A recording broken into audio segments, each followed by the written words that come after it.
आज की कहानी है जातक कथा रुरु मृग। The story of Ruru deer in Hindi. एक समय की बात है जब एक रुरु मृग हुआ करते थे।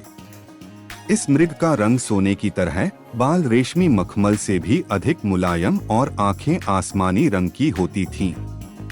रुरु मृग किसी के भी मन को मोह लेता था। यह मृग अधिक सुंदर और विवेकशील था और मनुष्य की तरह बात कर सकता था। रुरु मृग अच्छी तरह जानता था कि मनुष्य एक लोभी प्राणी है, फिर भी वह मनुष्य के प्रति करुणा भाव रखता था। एक दिन रुरु मृग जंगल में सैर कर रहा था, लेकिन तभी वह किसी मनुष्य के चिल्लाने की आवाज सुनता है। जब वह मौके पर पहुंचता है तो उसे नदी की धारा में एक आदमी बहता हुआ नजर आता है।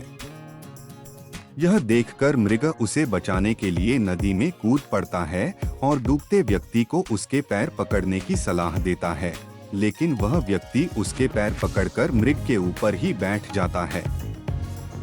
अगर मृग चाहता तो उसे गिराकर पानी से बाहर आ सकता था, लेकिन उसने ऐसा नहीं किया। वह स्वयं तकलीफ सहकर उस व्यक्ति को किनारे तक ले आता है। बाहर आते ही व्यक्ति मृग को धन्यवाद कहता है, तो इस पर मृग कहता है, अगर तुम मुझे सच में धन्यवाद करना चाहते हो तो किसी को यह मत बताना कि तुम्हें एक स्वर्ण मृग ने डूबने से बताया है। मृग ने उसे कहा, अगर मनुष्य मेरे बारे में जानेंगे तो वे मेरा शिकार करने की कोशिश करेंगे।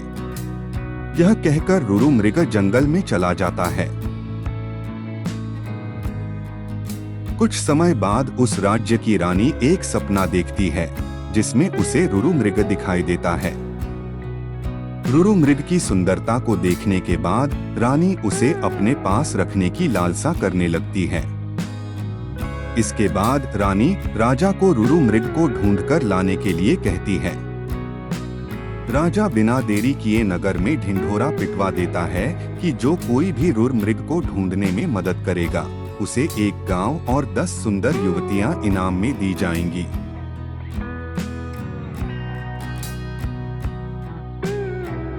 राजा की यह सूचना उस व्यक्ति तक भी पहुंचती है जिसे मृग ने बचाया था। वह व्यक्ति बिना समय गवाए राजा के दरबार में पहुंच जाता है और रुरु मृग के बारे में राजा को बताता है।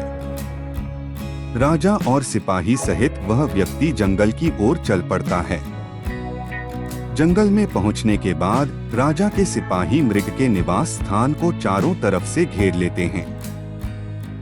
जब राजा मृग को देखता है तो खुशी से फूले नहीं समाता, क्योंकि वह मृग बिल्कुल वैसा ही था जैसा रानी ने बताया था। मृग चारों ओर से सिपाही से घिरा हुआ था और राजा उस पर बाण साधे हुए था, लेकिन तभी मृग राजा से मनुष्य की भाषा में कहता है, हे राजन, तुम मुझे मार देना, लेकिन पहले मैं यह जानना चाहता हूँ कि तुम्हें मेरी जगह का रास्ता किसने बताया।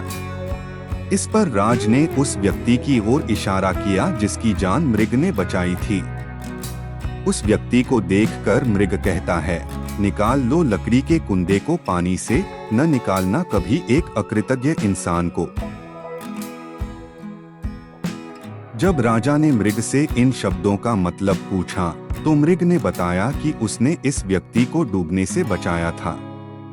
मृग की बातें सुनकर राजा के अंदर की इंसानियत जाग गई। उसे खुद पर शर्म आने लगी और क्रोध में उस व्यक्ति की ओर तीर का निशान कर दिया। यह देखकर मृग ने राजा से उस व्यक्ति को न मारने की प्रार्थना की। मृग की दया भावना देखकर राजा ने उसे अपने राज्य में आने का निमंत्रण दिया। मृग राजा के निमंत्रण पर कुछ दिन राजमहल में रहा और फिर वापस जंगल लौट गया।